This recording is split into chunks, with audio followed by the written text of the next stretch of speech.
everyone. This video is going to follow up on the two short stories that you were asked to read for homework. The Story of an Hour by Kate Chopin and Hills Like White Elephants by Ernest Hemingway. So I had you read those two stories and answer some questions about them, and I strongly advised you against doing any kind of research on them and to just read them and do your best at answering the questions, because the whole idea is to get your honest response to the stories. And I know the first one, Story of an Hour, might not have been as confusing as Hills Like White Elephants, which can be very confusing, but I still didn't want you to do any research. That first reason being valid, that I wanted you to just try, okay, to just see what you could make of each story. The other reason that I didn't want you to do any research is because we are going to be working very closely with both stories over the next couple weeks, and you're going to learn a lot about both of them. And so any questions or any confusion that you had while reading them, that's all going to get cleared up over the next couple weeks. Instead of having you read multiple short stories in order to discuss all the elements of short stories, I chose these two. And we are going to focus on just these two short stories to learn more about short stories in general. How to read them, how to write about them, okay? So I know you were probably left with a lot of questions and frustration. So what I want to do real quick in this video is just answer some of those questions really quickly for you. And then, as I said, over the next couple weeks, we're going to look at more specific elements of each story.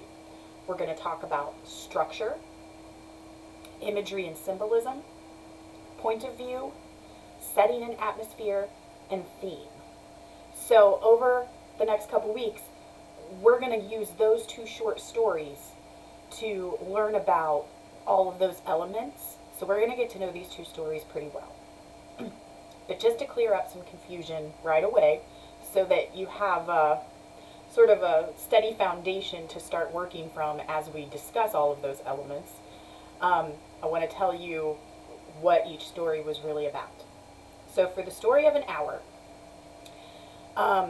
Mrs. Mallard learns right at the beginning that her husband was on a train and there had been an accident, and he was one of the passengers who did not survive. And they take great care in telling her this because she apparently has had heart problems in the past. And so she reacts, pretty much as you would imagine, what you would expect, while she's there with her sister and the man, the friend of the family who's there to help break the news to her. She cries. She's just beside herself. And then she goes up to her room by herself. And while she's in her room, she goes through a series of emotions. She imagines what she'll be like at his funeral. But more importantly, she'll imagine what her life will be like afterwards. And instead of feeling like she'll be lost without him, that life could not possibly go on without him, how will she get by without her man, she has quite the opposite reaction. And she realizes that she's no longer tethered to anyone, that she is her own person now, and she has the freedoms that come along with that. And then she goes back downstairs, and lo and behold, Mr. Mallard walks through the door. He was nowhere near the accident site. and upon seeing him, Mrs. Mallard dies. Everyone assumes that it's because she was so overjoyed and shocked at him being alive that her heart couldn't take it. But the truth of the matter is that it was a different kind of shock, and that perhaps she was not happy, so happy to see him that her heart couldn't take it. It was just the opposite. Okay, so more than likely you probably picked up on a good bit of that, if not all of it, while you were reading the story. I don't think that one's quite as difficult to figure out. It is easy to miss there at the end. It's really easy to assume what everyone else in the story assumed as to why her heart couldn't take it. But we're going to get into all of the things in the story that show us why she didn't die for all of those traditionally assumed reasons, that it was something very different. Now, Hills Like White Elephants. This one's a doozy. The whole thing practically is dialogue between mostly just the main two characters, the American and the young girl who he calls Jig. And they're at a train station waiting for the next train, and they do a lot of drinking and a lot of talking. And it probably got confusing, first of all, just to keep track of who's saying what, because there weren't always dialogue tags.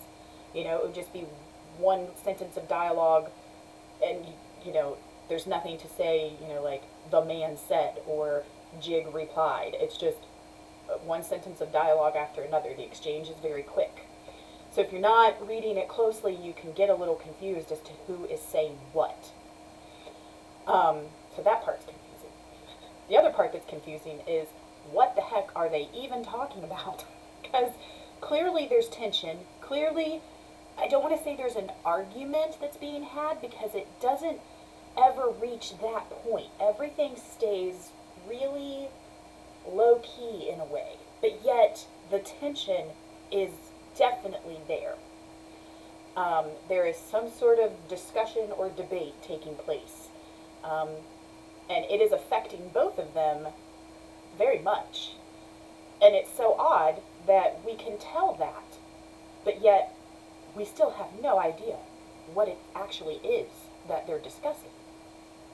And if you finished the story, and even if you read it again and again, and you still couldn't figure out what the heck they were talking about, don't feel bad, because it is confusing, but that's also what Hemingway wanted. So we're supposed to be confused. It's supposed to really make us wonder what's actually happening. And again, we're going to get into all the ways that this, you know, these elements of short stories work together in this one to reveal what's actually happening. But it's not easy. So I'm just going to tell you. What they are discussing is,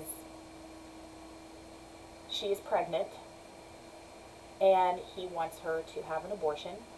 And some evidence points to the fact that that's actually what they're on their way to do. She, however, is having second thoughts. She's not sure she really wants it. But he is 100% sure of what he wants. And so that's what the conversation is about. He is trying to keep her, you know, keep the momentum going, trying to make sure that she doesn't, you know, second guess it too much, and that she follows through with it. If you missed that, don't feel bad. It's, like I said, it's a bit of an enigma on purpose. And we're going to look at how, if you read it very closely and consider all the elements and how they work together, how you can figure it out. But it's not easy. But that's kind of part of the fun. I think that's all you need to know right now. I just want to, again, to clear up the, any confusion that you might have had about each story. The confusion for Story of an Hour is, why does she really die at the end? Seeing that her husband's actually alive and not dead, as presumed. It's not for the reasons that everyone would think. And then, obviously, Hills Like White Elephants, what is this confusing mess that she made us read? It's a conversation about getting an abortion. Alright? So, I hope that the lessons that come in the next couple weeks help shine a light on both of the stories, and how all of those short story elements really come together and reveal quite a bit about the stories and what we were supposed to take from them. Okay? If you have any questions or comments, feel free to let me know, but just remember, we're going to be looking at both of these stories very closely. So a lot of questions will get answered, but I'm definitely here if you just really need to know something right away. Okay?